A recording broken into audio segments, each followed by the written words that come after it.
अस्सलामु अलैकुम वरहमतुल्लाहि वबरकातुहू। मोहतरम साथियों, एक ज़रूरी ख़बर लेकर आपके बीच हाज़िर हुआ हूँ। इस वीडियो मैसेज के ज़रिए एक पैगाम देना चाहता हूँ। जैसा आप सबको मालूम है कि अभी 15-20 दिन से सियासी माहौल गर्म था और हम किसी पार्टी के लिए मेहनत और कोशिश कर रहे थे उसकी टिकट के लिए। ये बात आप सब बखूबी जानते हैं, मगर ये है कि आखिर वक्त में हमें नाउम्मीदी हाथ लगी।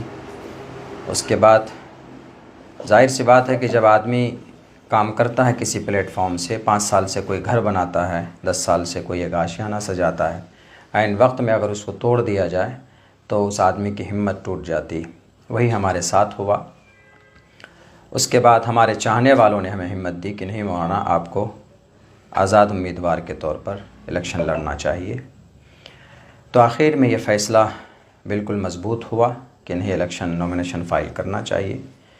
तो हमने आखिर वक्त में, चूँकि हमारी पहले की जो तैयारी थी वो टिकट के हिसाब से हमने तैयारी की थी, और अभी जो हमने टिकट न मिला तो उसके बाद हमने अपने इंडिपेंडेंट इलेक्शन लड़ने की जो तैयारी की, और फिर हम कल नॉमिनेशन के लिए पहुँचे।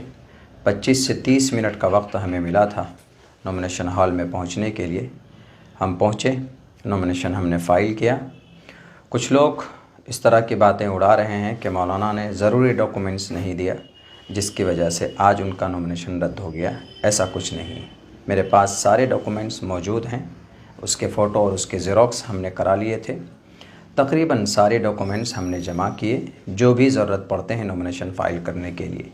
अगर कोई डॉक्यूमेंट्स नहीं होता है तो फिर वहाँ पर जो एडीएम या आरओ होता है वो नोटिस करता है कि आप अगले दिन ये डॉक्यूमेंट जमा कर दें। अगर हमारे डॉक्यूमेंट्स में कमी होती तो हमें नोटिस किया जाता, लेकिन इस तरह की कोई बात नहीं हुई। हासिल कलाम ये है, ये कहना चाहता हूँ कि मेरा नॉमिनेशन आज रद्द हो चुका है, कैंसिल हो गया। और किस वजह से हुआ है इस पर तहक़ीक़ चल रही है, और हमें लगता है कि इसके पीछे कोई ना कोई साजिश है, वरना हमें उस वक्त कोई नोटिस नहीं दी गई कि आपको ये पेपर जमा करना। अगर ऐसा होता तो जाहिर सी बात है कि हमारे पास टोटल डॉक्यूमेंट्स हम इंतज़ाम करके देते, लेकिन हमारे पास कोई नोटिस नहीं था। तो हमें लगता है कि कुछ शरपसंदों ने इसके पीछे शरपसंदी की है। अल्लाह उसको ख़ुद ही सज़ा देगा। रही बात ये कि अब आगे मैं अपने तमाम चाहने वालों से ये कहना चाहता हूँ कि हिम्मत और हौसला, मैं हारा नहीं हूँ। अब एक नए दौर, एक नए प्लेटफॉर्म की शुरुआत इंशाअल्लाह सीमांचल की धरती पर हम करेंगे, और एक सच्ची और एक मज़बूत क़यादत सीमांचल से उठेगी। एक मोर्चा तैयार होगा जो ज़ुबानी क़यादत नहीं, जैसा कि आज कुछ लोग ज़ुबान में क़यादत की बातें खूबसूरत से करते हैं लेकिन ज़मीन पर वो ज़ीरो है।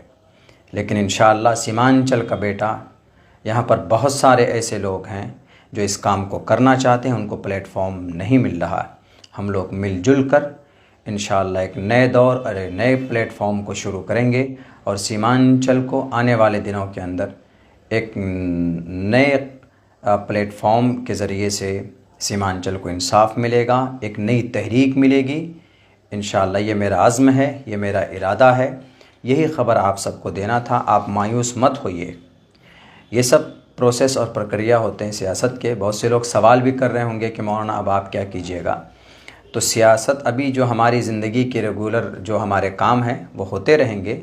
सियासत से ज़िंदगी नहीं थम जाती है। शाख से झड़ जाएं वो पत्ते नहीं हैं। हम आंधियों से कह दो कि ज़रा वो अपनी औकात में रहें।